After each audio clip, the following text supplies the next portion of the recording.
I'm flipping out. Well, we're all flipping out. Today on... Are we doing this? Yeah. Oh.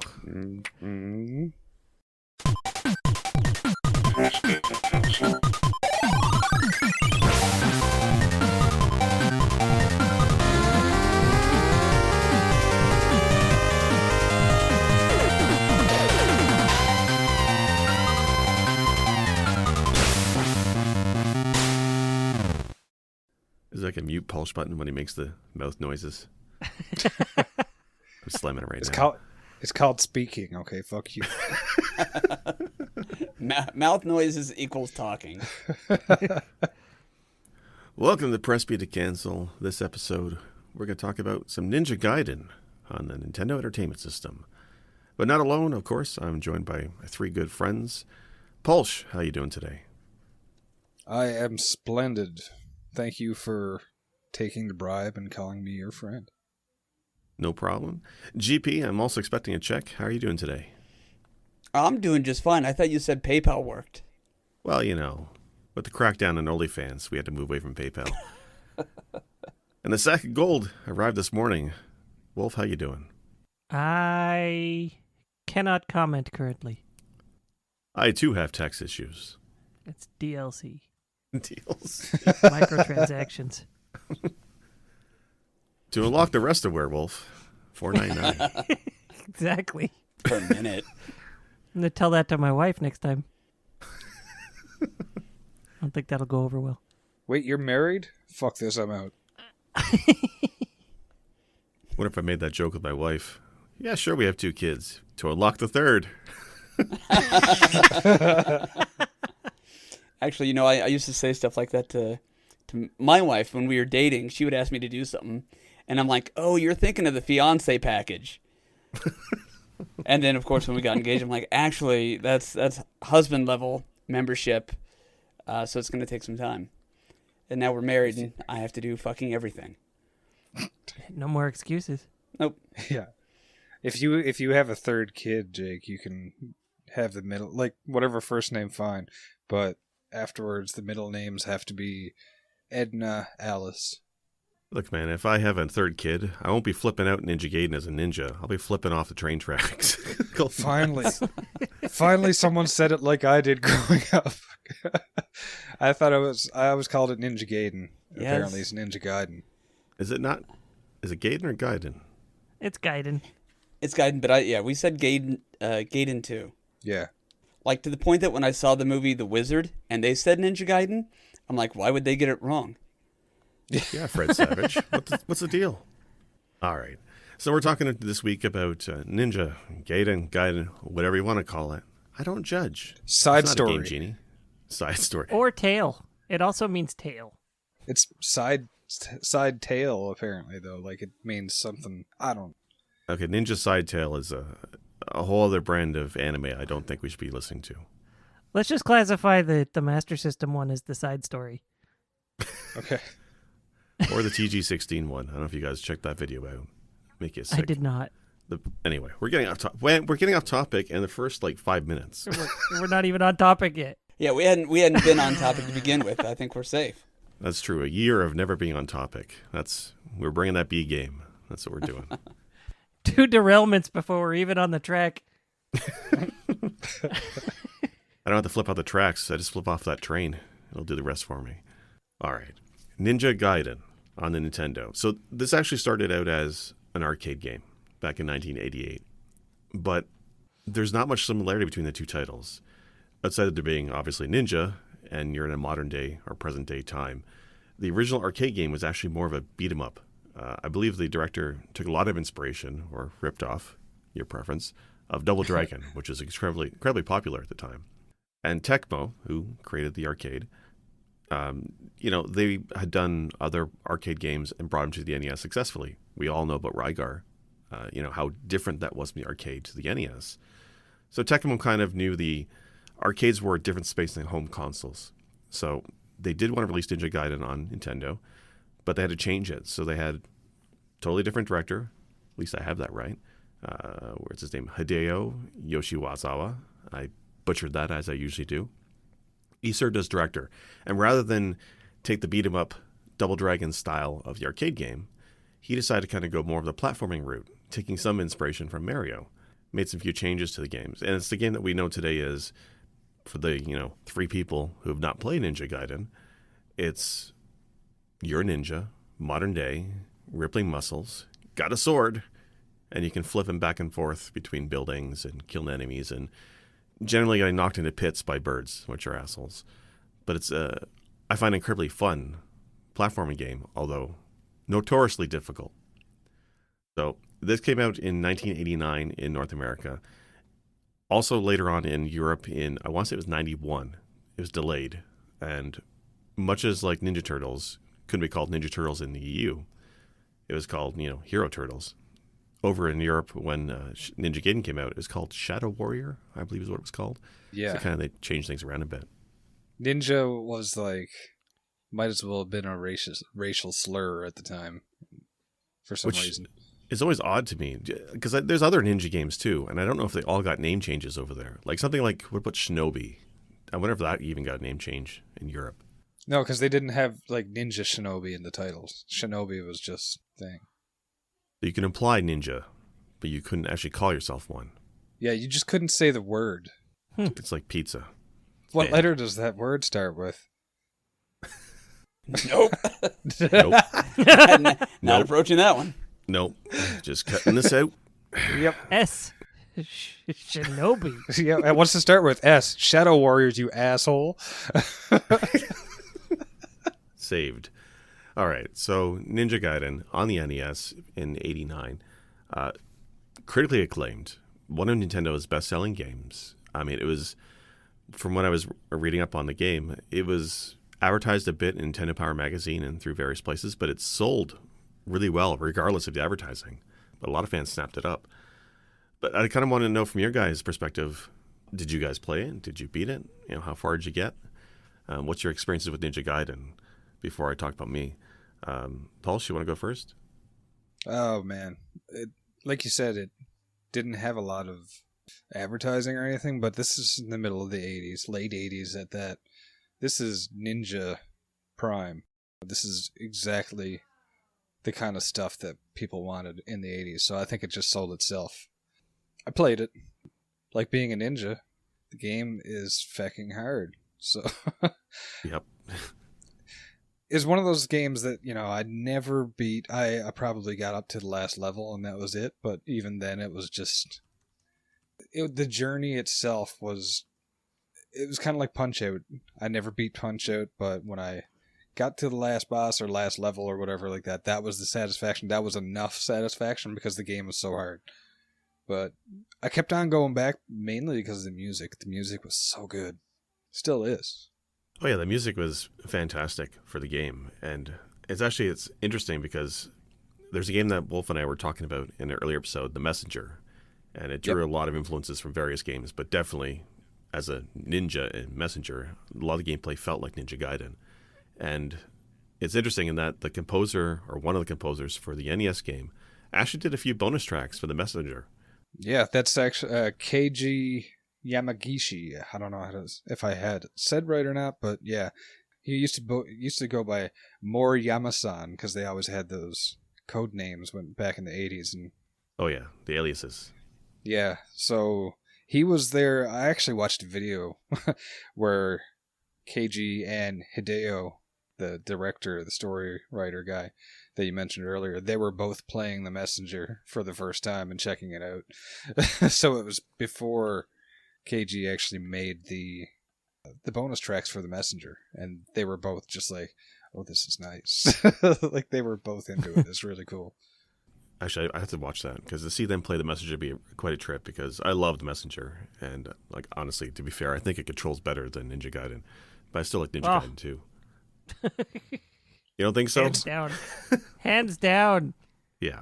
So we'll get to the controls in a bit. Well, Wolf, what about you? What's your experiences of Ninja Gaiden? Okay, so I played this a little growing up, but I never had it. Instead, I got the Lynx version at one point. It was given to me for Christmas one year. I didn't even realize this was on the Lynx. It was apparently, I just learned this, in my memory about 5 minutes ago that it was a port of the arcade game. So I probably had more experience with the arcade game growing up on the Lynx than I did with the NES version. And I think that's partly because when I played the NES version, to me, it was not fun. It was too janky for me. And this was back then. It was too janky for me. So, Like, what part was janky? The controls or I can't stand the timing on attacks. I can't stand the wall climbing mechanics, any of it. This game annoys me. I know a lot of people out there have very fond memories of this game, love this game.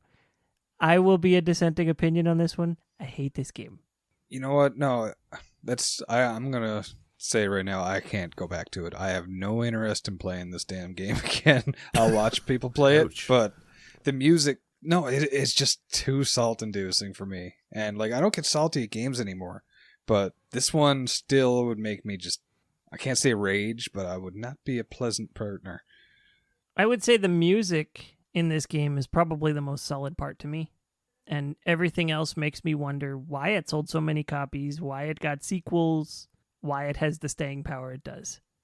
Not only did it get sequels on the NES 2 and 3, but it even got a reboot not too long ago on the Xbox. Mm-hmm. And all of them are well loved, I think, for the most part. So I have not played the modern games, but I played the original. I think I tried the reboot at an EB Games or something years ago when it first came out, and I was like, "This is neat, but I won't buy it." Yeah, that's the same thing. I remember playing a demo of it too. Well, not even a demo, just the store setup. Yeah, it probably wasn't even a demo. It was probably just the game set up in the store to be played. Well, I mean, that's 2 against. GP, how about you? Do you like Ninja Gaiden, or is this all hot garbage? There are few times in my life where I have been as blessed to be able to play Ninja Gaiden. This is a wonderful game, an absolute treasure, and it is deserving of all of the sequels, all of your praise, and its mechanics are flawless. The game is smooth, vibrant, colorful. The music, as you said, was great. Tecmo, yet again, nailing it. I love Ninja Gaiden. It's probably in my top 25 of all time. That took me 3 hours to write this afternoon. That's high praise. I'm just in awe. No, it's a great game. It's fun. And, okay, I understand everybody saying it's difficult. I'm not going to say it's an easy game. But it doesn't really get difficult until level 6-1. Everything prior to that is I would say pretty standard difficult level for an NES game. It's not absurd, in my opinion. All of level 5 used to screw me up bad. So that's the one song in the game that I don't like is like 5-2, I think it is, because I heard that so much, and it's the one that everybody gets stuck on. Yeah, I don't know. I think there's hints of, hey, this is a difficult game, but it's not until, again, I don't think it's till 6-1 where it's like, oh shit, how am I supposed to do this? But that's just me. Now, I also didn't beat this as a kid. It wasn't until I was an adult that I was able to beat it. But I grew up with, I think, just the first 2 cartridges, because I still have those. And it was one of those things where I was young enough when I first started playing them that I didn't really ever know which one I was playing. So when I went back and worked at it and beat it, I kept thinking, when do my backup, like, Shadow Ninjas come and hang out? But of course, that's not a power-up you get till the second one. Right. So I played it as a kid, but I learned it as an adult. I don't use save states often, but the first time I beat it and learned it, I did use save states for the trickier parts. But, I practiced a bunch. So I put the work into it, and I beat it, and I could beat it again if I needed to, but I would not say that I could do it quickly, if that makes sense. I know what I have to do, it still takes time to get it done. It is difficult, right? I think of it, the hardest part for me in the game is, depending on where you are on the screen, some enemies can infinitely respawn. I'm mostly concerned with the birds and the stupid cats that come at you. And there's different flavors of them. Yeah. What about that rocket dude that looks like he throws like a grenade or something down at an angle? Oh, the jetpack guy, that the ninjas with jetpacks that throw shurikens down at That's a it. very slow rate. Yeah, on Yeah. the cliffs, no less. Yeah. Yeah. Yeah. But the hard part for me is that with the knockback. I think I've died more to knockback and get thrown to a pit by a bird or one of the Hammer Brother guys. And that's most frustrating. And it's the same frustration I felt with the original Castlevania, which also has that shitty knockback. That's what makes it hard to me. I mean, if you look at the game, the bosses that are in the game are incredibly easy once you... It's not even a pattern. You just got to like duck and slash a bunch of times for most of them. Or if you abuse the power-ups, there's a spin slash, which murders half the bosses no problem anyway. I mean, when I first played as a kid, I didn't care for the game. I was terrible at it. I never got anywhere in it. As an adult, I played it a few times. I played it most recently when it first came out for Nintendo Switch's online virtual console thing. And playing retro games on the Switch is already bad. There's like a latency to it that drives me nuts. And I just couldn't get anywhere in it. Even the bosses, I just couldn't get through past the first boss. But then I started watching some speedruns. And then it got announced most recently for the Big 20, where it's the final game where you have to beat it. So I've been doing a little bit of research, watching speedruns, watching what Arcus has been doing with it. And I realized the bosses are so easy. The real challenge of the game is just making sure you get the right weapons at the right time and not fall into the goddamn pits. So I've been playing it for the last week or so. I have not beaten it. The farthest I get is 6-2 without throwing a controller. And it took me a lot of continues. I heard that death sound or that death music more times than I want, but it has infinite continues, right? So if there's infinite continues, I know I'm going to beat it. It just may take me a few more hours. What's that saying? If like 1,000 monkeys rode for 1,000 days, or something? Right, Whatever, or no. a broken Jake Or- can beat a game twice as often or something. That's the way it goes, right? I mean, I just beat Kirby, so I'm invincible, basically. So Ninja Gaiden is fucking easy. So, Oh, you got like at least another month to ride high off of that. And I can't make the jokes now for at least another like 4.3 weeks. I am the king of retro. One could say I'm the face of retro. You can't I take think, that from the biz. Yeah, I think K-Biz would take issue with that. Although knowing K-Biz, he would be like, "Yes, you can have the title, and I'm sorry." And you'd be like, "Sorry for what?" And he'd be like, "I don't know." He's such a Happy sweet birthday, kid. K-Biz. Happy birthday, Biz. Happy birthday, K. Happy birthday, Gables. God. So yeah, I mean, I never got very far. Well, I got far in the game, 6-2, as far as I got. I had illusions of doing the Big 20, but I mean, I'm putting so much work into just beating the one game. It's like, I don't know. But it's growing on me. I like the music. I think the graphics are great. Actually, the artwork especially. Did you know? Because I actually did research. The guy who did the artist of this game, Masato Kato, he did the graphics, the artwork. I want to say he did some of the cutscenes. So he's the graphic guy. He later went on to get a job at Square, but not for art, but as writer and story writer. And he wrote most of the script for Chrono Trigger, which is like such a Wow. weird career change. Interesting. Yeah, because like I recognize his name from some Square stuff. I think even in Chrono Cross and a few of those games he did. At the very least, he's doing storyboards and script writing. But I think he was the head guy in story for the SNES game, which is odd, but neat. That's another thing. This game was actually one of the first ones ever to have cutscenes. Like in between the levels when you get the story modes and stuff like that. That was one of the earliest incarnations of the cutscene for the story, which I thought was cool. Yeah, I want to say Tecmo made a special engine or package to do these. And it's like 20 minutes of cutscenes in a Nintendo game. Yeah. And you're right. It is the first, I'm pretty sure. So there was apparently this thing where there was so much text and stuff that the game cart couldn't handle it, or the software couldn't handle it, or hardware couldn't handle it, or something. So that the text on the screen during the cutscenes was actually part of the image itself, so it's not actually a separate window or anything. They basically had to, I guess, draw the actual text in as part of like the pixel art. Oh, so it wasn't like a font that they used in the game. They actually made an image of it. Interesting. Yeah. That would have been hell for localization. Yeah.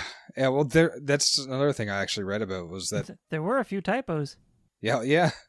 They were going back and forth a lot too, because they basically took it and gave it to Nintendo of America and said, "Hey, this is what the story is, but that's not really going to translate well for first off, literally it won't translate well, and second off, like American speaking audiences won't really understand the way this is being told, because it's not like a North American tale, you know. It's a whole different culture, a whole different language, and so they had to basically Americanize it. Localization as in the whole shebang, not just translation. So they basically went back and forth a bunch of times, and that's probably why the typos exist in there too, because it's that whole go back and forth and Google Translate.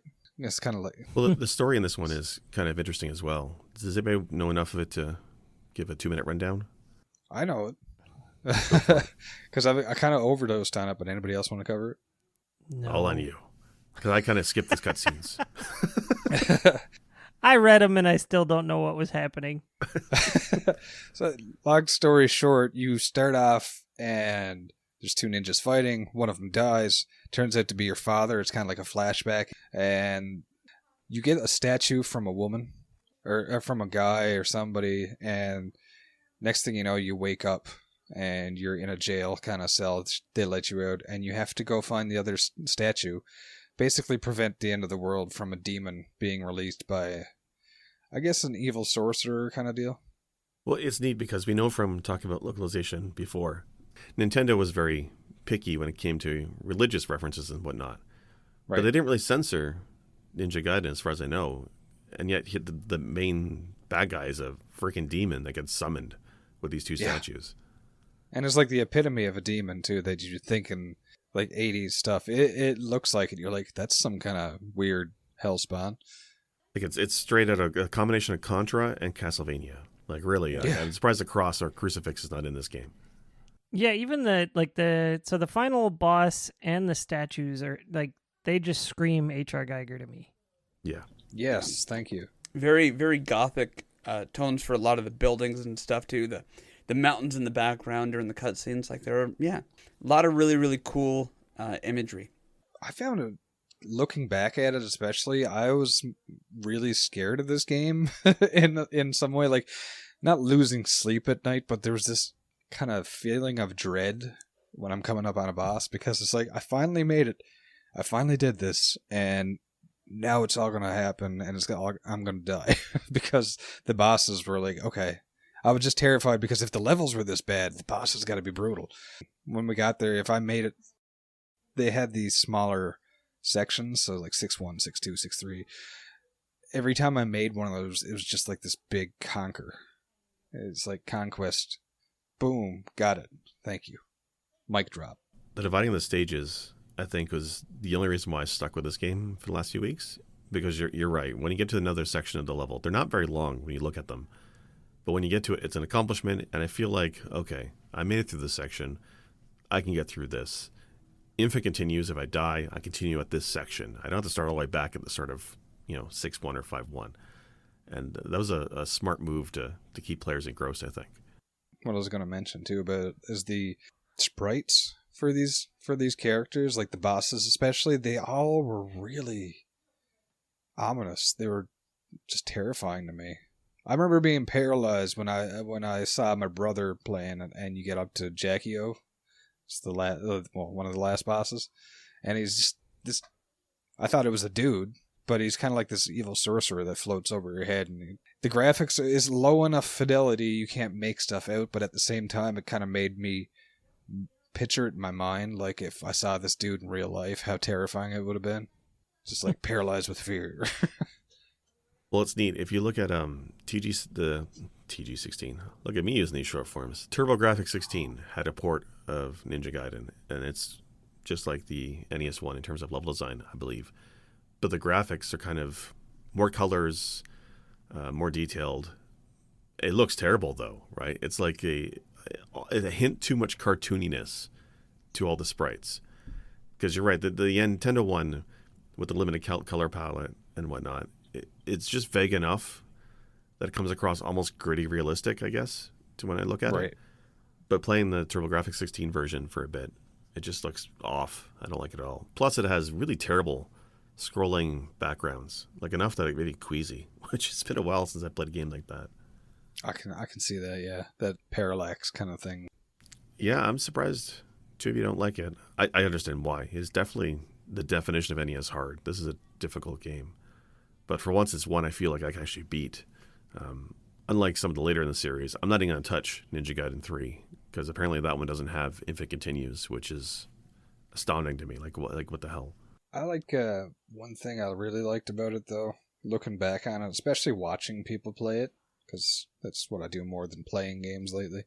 The art in that game, first off, the sprites are really cool, in the game itself, but in the cutscenes, it had this anime meets Western cartoon.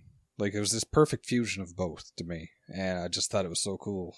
And honestly, looking back, it kind of leans heavily to the anime side, but I didn't know what anime was back then, so.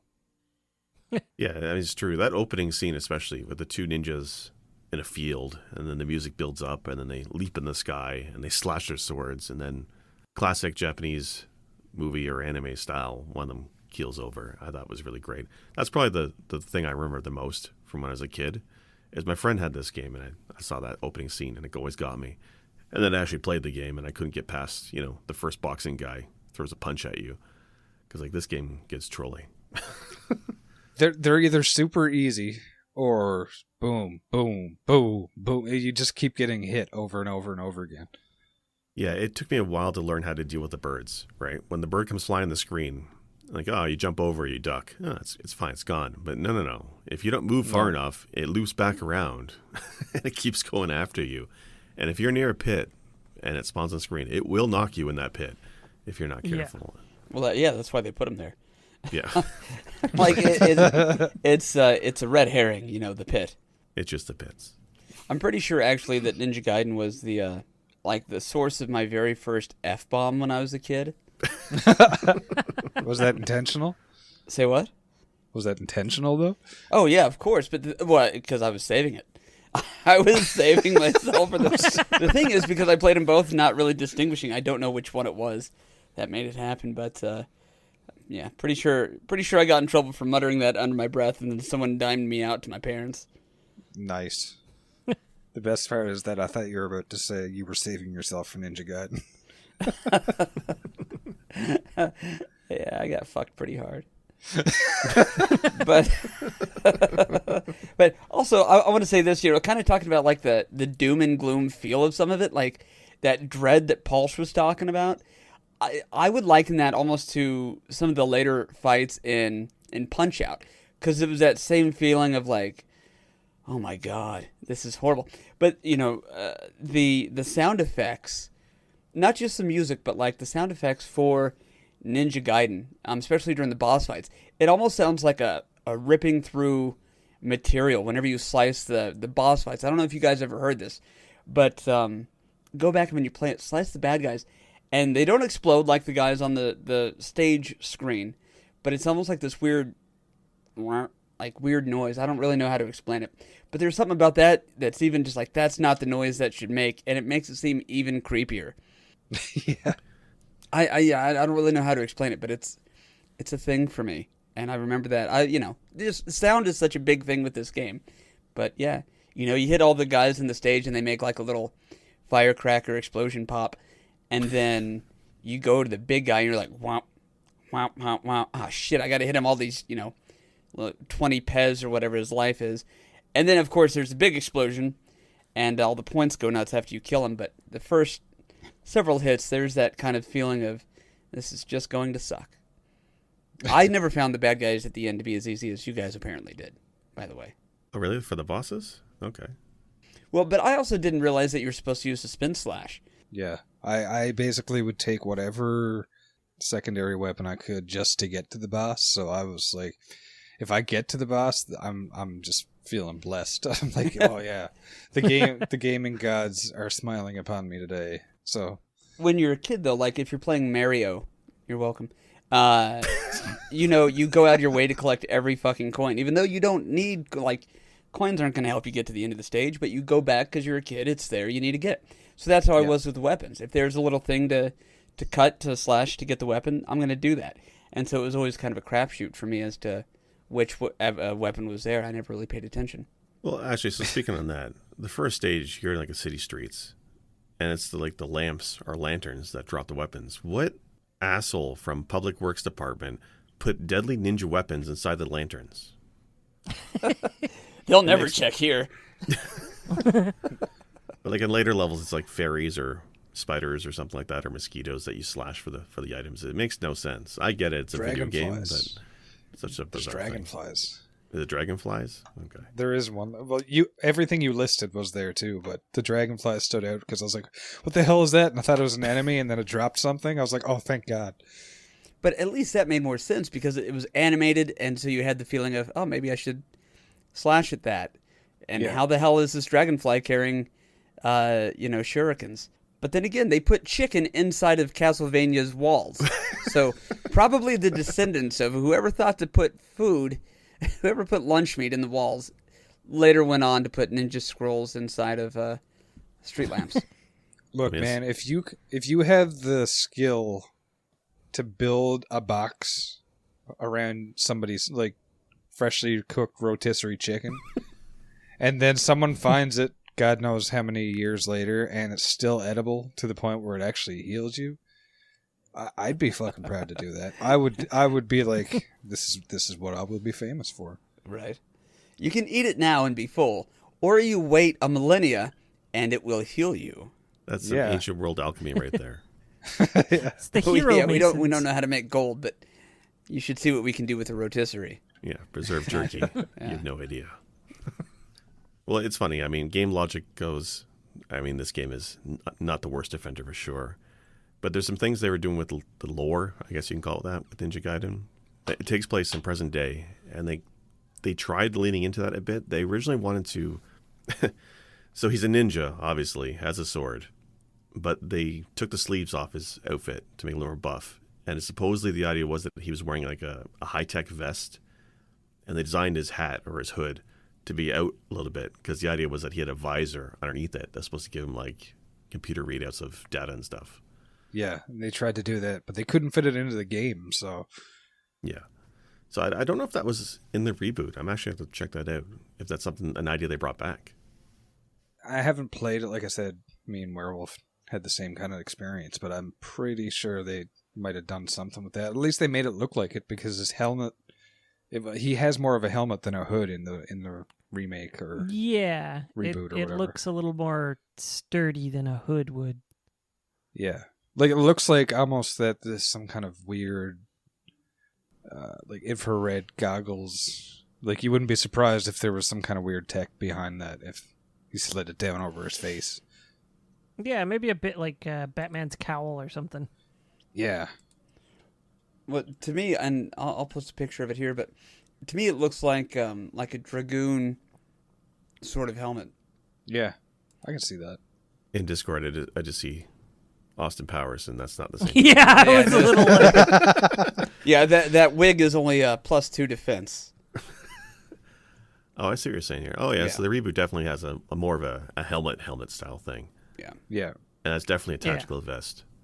I mean, you got to figure in the game you have how many Pez before you die, so you're getting shot with freaking fist-sized bullets, and you're not dead. The only way you die is when you fall off a building. So they're not even bullets; they're like rocket-propelled grenades or something that they just launch at you. Sometimes they're three, like they got 3 in the tank that they're launching back to back. That's some interesting weaponry for sure. And the bullets do exactly the same amount of damage as a guy who punches you in a boxing glove.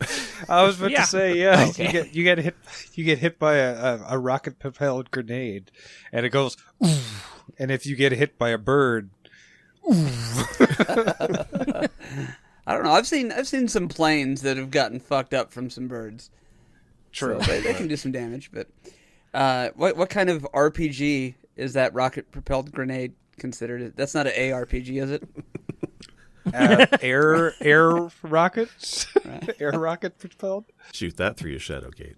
Yeah. Oh, just point and click me in the right direction, baby. It's a WRPG because they're weak. Oh.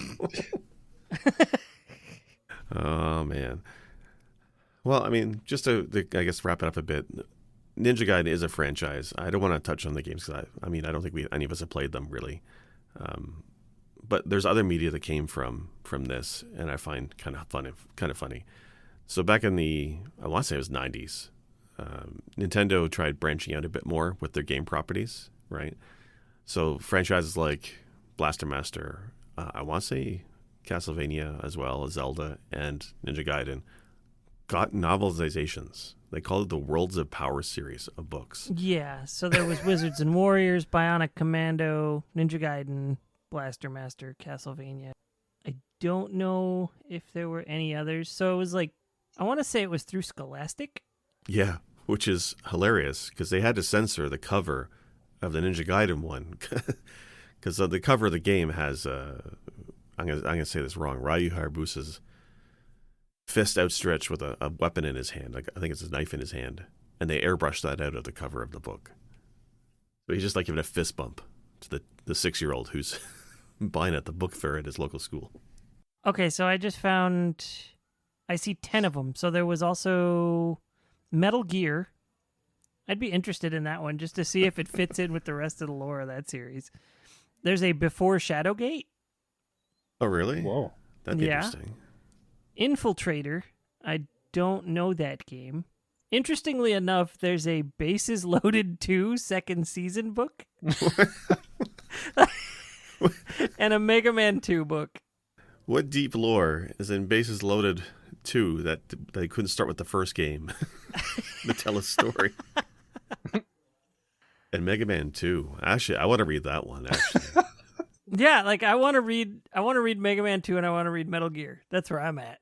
I've read Blaster Master like Did a you dozen really? times. I have it. I bought it at the book fair as a kid. Read it that day. And I've probably read it a dozen times since. The last time was probably about 2 or 3 years ago. That's awesome. How long are these books? They can't be heavy books. I want to say the Blaster Master book is like 90 pages, and it's not small print. Okay. And that's divided into like 18 chapters. So you're saying it's not as substantial as like Goosebumps? No. Well, then I'm not interested. Okay. I'm just thinking of now, like, there's not a lot of plot in Mega Man 2 or even Ninja Gaiden. And then you mentioned Metal Gear as getting one. Metal Gear has so much dialogue, if I'm not wrong. Yeah, I want to know how much of that was actually inspired by the game and how much was made up or inspired further entries in the game. Because that's what happened with Blaster Master. Is the story that they wrote for the book ended up getting adopted into future games. Is this the, is it In Creates that did the recent ones? Yes, that one, and I think we'll have to do an episode on Blaster Master if we haven't already. I don't think we did, but No, we're going to have to, yeah. yeah, that the book actually wrote a whole bunch. So in the game, there's no mention of the character Eve or Alex. All you got is Jason, his frog, and the tank, and the final boss, right? Well, they wrote a whole bunch of story where there's interactions between all that, as well as a sort of like little love story between Jason and Eve, and then his friend Alex, and all that. Well, a lot of that stuff ended up getting adopted into the actual canon storyline with Blaster Master 2 and Blaster Master Blasting again when they made that $10 PS1 game, and then some of it ends up getting adopted into later reboots. And so it's funny how much that affected future games. So now I'm kind of curious, like, how much of these other books were adopted into these games' main storylines. Yeah, now I'm curious because the novels are written by a guy named Seth Godin. I think he did all of them, but I could be wrong. But usually when there's something that's kind of done for the North American audience of games, it's usually ignored, I find it in Japan. So the fact that this lore became canon, I guess, and it was brought into later games is really interesting. Something tells me the novelization of Ninja Gaiden is probably not canon. It sounded... you linked me this audiobook of this, and... So we should say, so it's Defunct Games that did a couple chapters of it with some added sound effects. It got through 4 chapters, and that seems like all they did. And then another channel, and unfortunately I don't know what the channel was, but I'm sorry to whoever you are. The audio quality was crap. I mean, the videos looked like they were pretty old, so it was probably all done on like kind of a low caliber camera to begin with. Right. And so that was just the microphone that picked it up. But the audio quality was bad, but I could still understand him. And I got about halfway through chapter 8, and I think chapter 8 is where it finally started approaching the storyline stuff of the game. All of that before that was a whole load of exposition for a story that never occurred in the game. So this is the kind of thing that had to happen in these books is, NES games, the story is incidental. And I think we'll have to come back and do an episode on, story evolution from then to now as well. But Right. Actually, now that you mention it, I do have in front of me, I Googled it, and I have the novelization of the Ninja Gaiden story. So if you will permit me, a reading from chapter 6. Ryu continues to climb to the second section. He successfully traverses the first major jump. While it says grappling, I don't think they meant the word grappling. So we'll say avoiding the RPGs from the flying ninjas. He approaches the second major gap. Oh shit, a bird. He goes back to his ladder. And it just says that about four or five different times over the next couple paragraphs. Well, I mean, it's game accurate. Yeah. I mean, you gotta stay true to the source material, right? well, the story in this book, like all this exposition was about his father and his companion in exploring this temple in the Amazon. Well, that's the basis of the game, though, because the guy in the Amazon is the one who has one of the statues, and the other one was Ryu's father. They actually touch on that in the game. They do, but what I'm saying is like there's this whole they really flesh that out. Multiple chapters. Yeah, multiple chapters of Ryu's father and his companion Dr. Wimple.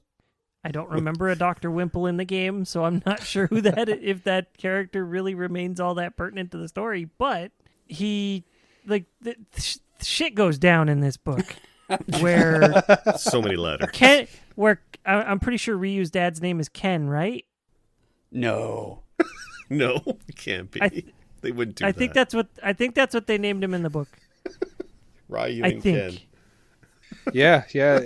In the game, in the North American version, it's Ken Hayabusa. So Ken and Wimple get separated when they get attacked by some organization that they're not sure. And Wimple is the one who gets away with the statue. And he's like doing everything in his power to not get killed, not get abducted, anything. And he's like scared for his life. He gets attacked by people at a hotel back in town. Like it's this whole huge mess. And I'm like, oh my gosh, this is the guy who was making fun of his friend who had a sword with him. Like, oh, you're not going to need that sword. I'll show you. And then the guy who was like, you don't need a sword is the one who ends up getting out and, continually avoiding near-death experiences. I just can't imagine a plot where a guy named Wimple and his ninja dress companion are going to the Amazon to find a statue. Well, hold on, though. Like, as far as disappearing daddies go, that's the story you want to tell. Yeah, that's a whole lot better than saying, "Yeah, I'm going out for smokes." That's exactly what I was getting Smokes at. and milk, Long story short, I wish I had known that's what the plot was, so I could have just told the kids the Amazon story instead of what really happened. And also, the whole Ken being the name of the dad explains something from Street Fighter, which is a little known fact that Hadouken translates roughly to "Why didn't you love me, Daddy?" Oh God! So there's that. So it's all coming together. It informed that. I wanted to mention this too while we were talking about the book. Is that you mentioned how he airbrushed it out because he has his katana behind him and he has like one of those, was it kunai or whatever, like the throwing knife kind of deal. I think so. He has in front of him, and he still has the sword behind him, but they cut out the knife in his hand, so it looks like on the cover that he's just trying to give the reader a fist pump. Yeah, the bro fist. Yeah. So now I really want to read this book. Yeah, actually, I'm gonna check this out more. This is just insane how far they go with it. I really want to read that bases loaded lore. Okay. The other thing we want to mention too is like one of my favorite things about classic retro games is the whole scene of ROM hacking. And you know, I rave about a bunch of Mario hacks, but I didn't realize until recently that Ninja Gaiden also had a few ROM hacks, and one I think GP you know more than I do is fairly recent, and it's supposed to be really great. If you want to talk about it. Oh, literally, all I know is it's Deadpool instead of Ryu Hayabusa. It's Deadpool.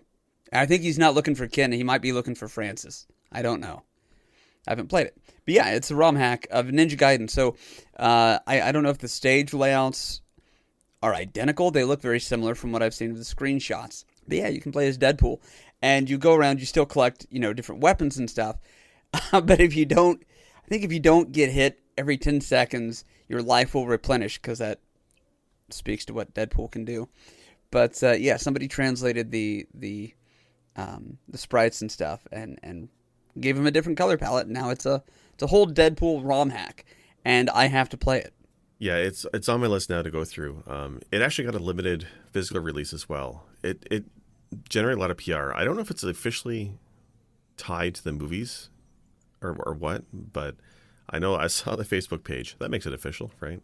But the dude who made it's active on Twitter, and I didn't realize it was a ROM hack. I thought it was like a indie demake style game. I didn't realize it was actually a ROM hack of Ninja Gaiden. And it looks spot on, but the graphics are all different. I mean, obviously, it's the same style. It's a ROM hack. But yeah, it looks wild that this is something, this much production and value is put into a ROM hack. I definitely got to play it. It even has the song from that first movie, that meme song. It's great. The Careless Whisper? I think so. I love it. I don't know. Wham! Oh yeah, it looks like at the very least they did recolors of tile maps and stuff. Right. Well, like they changed the boss rooms and stuff too. The first boss room, instead of being like a plain room with the guy, I want to say there's spikes on the side of the chamber. So they definitely changed it up. Well, what I mean is like they went far enough to make sure everything was different, including, instead of just reusing the tile maps in some places, they at least recolored them. Right, yeah. No, as ROM hacks go, this is a pretty solid one. I mean, I got to look more into this. I just floored. I thought it was an actual separate game. I did not realize it was a ROM hack. To see a ROM hack get that much press over the last year and to get a physical release even is just amazing. Also, last thing I want to make sure I say is the boss music whenever in Ninja Gaiden. I'm sorry, I'm switching gears again. But whenever I'm like tying my shoes or doing something that I really have to focus hard on, I always have the boss music playing in my head, and it's been that way for at least a decade now. But no joke, it's like if I were ever in a high pressure situation like red wire, green wire, and you could hear what my mind was doing. Yeah. That's exactly right. And I thought so many times about doing like a drum cover for that song, just, for funsies. But yeah, that song at least once a day when I tie my shoes is in my head. If there was a song that would be stuck in your head, GP, I could swear it would have been the Contra song when you go over the head view when you're in the fortresses. Do do do do do do do do do do. Oh yeah, that's my pooping song. That's not my shoe tying song. Okay. Different set of focus. That's his shit gets real song. That's the shit. I wish I were not so like inept at recreating tones so that I could just properly tell you guys what my day is like with video game music. Like if I were to say every time I pull my shoes out before I start to tie them, it's the music right before the stage starts. Wish I got that spread gun. I'm all cramped. Oh my god.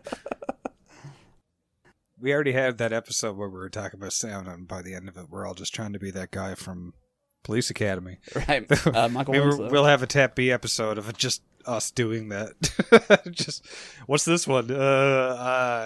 Baby Mario? Oh my god, should we do Name That Tune, but we have to like hum it?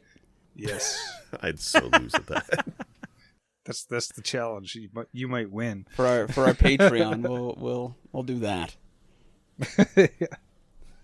All right, well, I think that's a good episode. We'll wrap it up. Wolf, where can folks find you?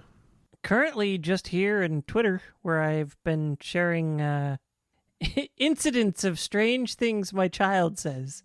Yep, your child's going to be a YouTube star, or whatever YouTube is in the future. Hopefully not TikTok. Keep him off That's what he TikTok. wants to do, and we're like, please pick Please something more reliable, but that's what he wants to do. So I say this while, doing this with you guys, and before this whole debacle happened, I was streaming. So, like, dude, do something more real. And Pulse, how about yourself? Same thing, man. I used to stream before this whole debacle. I've streamed since a couple times since the debacle, but yeah. You mostly find me here, but if you want to check me out on Twitch, it's twitch.tv/Pulse109, PALSH109. I know how to spell it this time. GP, help me out here. You stream, right? One of us has to. I am the debacle. Which, by the way, have you guys seen that new Cardi B music video? They still make music videos? One of the lines is Yes. macaroni in a pot. Yes. And I'm sure there's a sexual connotation to it, but I don't know what that is, and there's a bit of a debate going on between my wife and I. So if anybody out there listens, or to Cardi B, obviously you listen to us, everybody does. But if you listen to Cardi B and you know what the macaroni in the pot reference is, hit me up. Just let me know. And you can hit me up at twitch.tv/theretrotherapy, or you can find me here, of course, or on Instagram, Twitter, and YouTube. I will say, if that's macaroni and cheese in the pot, then don't stick your hot dog in there. Well, yeah, it's nasty. The whole song, we can't get into it, but it's all sexual in nature, and at some point they're That's just putting it mildly. Well, I feel like they ran out of things to say, so somebody's like, macaroni in a pot, and I'm like, oh yeah, that shit's fire, do it. So I'm like, all right, I don't get it. And yeah, I'm Sick Jake. You can find me on Twitter, sometimes on Twitch. Most recently, I've been doing stuff on YouTube and bringing to Press B to Cancel. We are on YouTube as well now. I'm slowly adding the back videos up there and trying to keep the weekly episodes on there as well. So if you prefer to watch on YouTube, and hey, in this working from home world for a lot of people, we're there. Or, listen to us on however you listen to us now, I guess, because you're listening to the audio podcast. I'm giving you a thumbs up, which you can't see. Because this is me too. Bro fists is all around. Pro fistuses. Yeah. To the macaroni in the pot. Oh my god. Thanks you, everybody. Special thanks for music go to Arthur the Ancient, found on SoundCloud, or The Last Ancient on YouTube. For more episodes, please visit our website, pressbtocancel.com. As well, feel free to like or subscribe at Apple iTunes, Google Podcasts, or anywhere else you like to listen to your favorite shows. As always, thank you. This has been Press B to cancel.